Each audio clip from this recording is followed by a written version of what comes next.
दुर्गा नदी के किनारे बसा एक गांव फूलपुर। गांव में कुछ 100-150 लोग रहते थे। अंजलि, जो कि पास ही के जिले में रहती थी और 12वीं पास कर चुकी थी, उसके पिताजी ने बेटी को जल्दी विदा करने के लिए उसकी शादी फूलपुर गांव के मुकेश से करवा दी थी। मुकेश कभी स्कूल नहीं गया था और इस कारण वो पढ़ा लिखा नहीं था और बाकी गांव वालों की हालत भी मुकेश जैसी ही थी।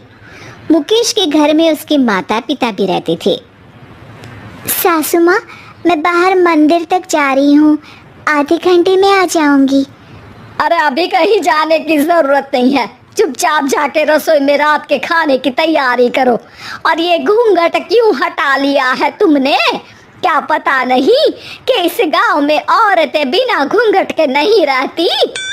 रात में अंजलि छत पर जाकर अपनी मम्मी से बात कर रही होती है।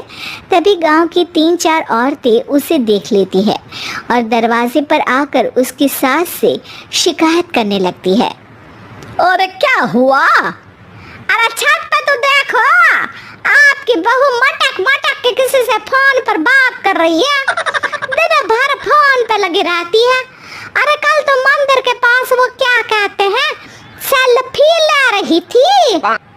शहर की बहू रखना अच्छा शान की बात है, पर देखना इसके लक्षण से ये तो तुम्हारे परिवार को बदनाम ना कर दे।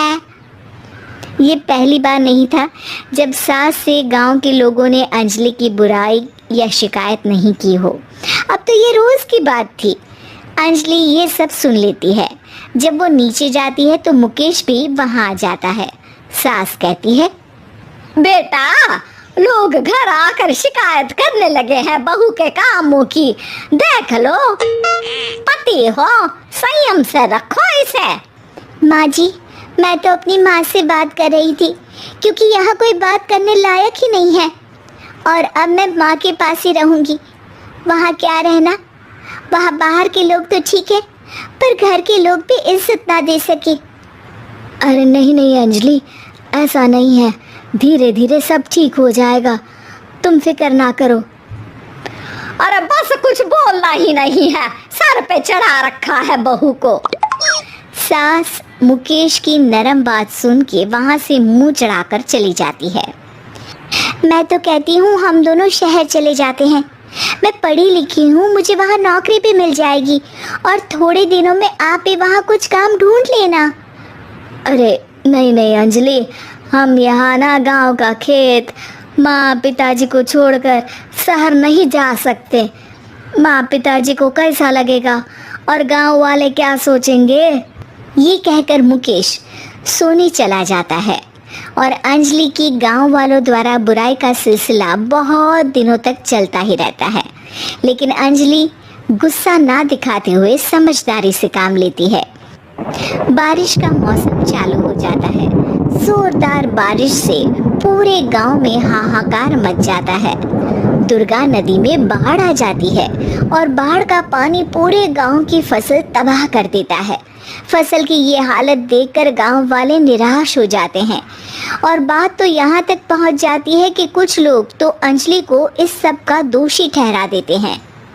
अरे पूरी फसल तबाह हो गई, पता नहीं किसकी नजर लग गई है। अरे जब से चौधरी परिवार में ये शहर की बहू आई है ना, तब से ही गांव की शांति चली गई है। इसके कर्मकांड से माँ दुर्गा नदी भी खुश नहीं है। ये सब सुनकर बेचारी अंजलि रोते हुए अपने घर चली जाती है। कुछ दिन बाद सभी गांव वाले अपनी फसल का मुआवजा लेकर अपने अपने घर आते हैं। मुकेश भी 1500 लेकर आता है। अंजलि को जब पासबुक दिखाता है तो अंजलि हैरान हो जाती है। अरे ये पासबुक में तो उन्होंने 4000 की एंट्री करी है और आपको सिर्फ 1500 दिए। सच में? अरे वो सरकारी अफसर आपको बेवकूफ़ बना रहे हैं। सरकार की तरफ से हमें 4000 मिले हैं लेकिन बाकी का सारा पैसा खुद ही खा रहे हैं। आप लोग के अनपढ़ होने का फ़ायदा उठा रहे हैं। ये सब सुनकर मुकेश परेशान हो जाता है लेकिन अंजलि उसे हिम्मत से काम लेने को कहती है और सुबह होते ही मुकेश को पंचायत कार्यालय ले जाती है और साथ में गांव के और लोगों को भी। आप सरकारी बाबू क्या गांव के लोगों को बेवकूफ समझते हैं?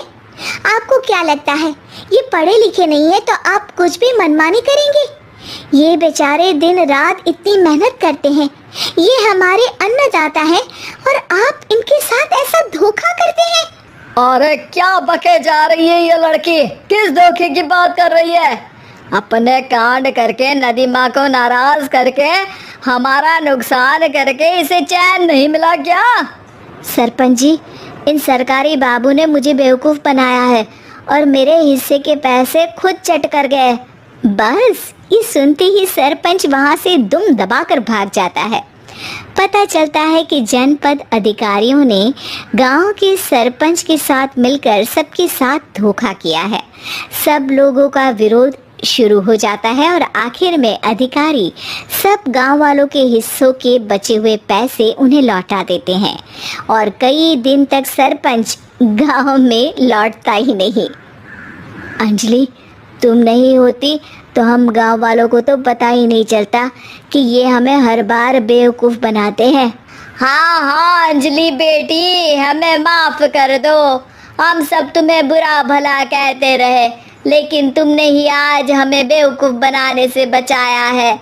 हमें तुम पर गर्व है बेटी। अब समझ आया कि सरपंच तुमसे नहीं, तुम्हारे पढ़े लिखे होने से नफरत करता था। क्यों ना इस बार हम अंजलि को ही सरपंच पद के लिए चुन ले? क्या कहते हो गांव वालों? पढ़ी लिखी सरपंच। बस पूरा गांव अंजलि के लिए ताली बजाता है और अंजलि की सास उसे खुशी से गले लगा लेती है।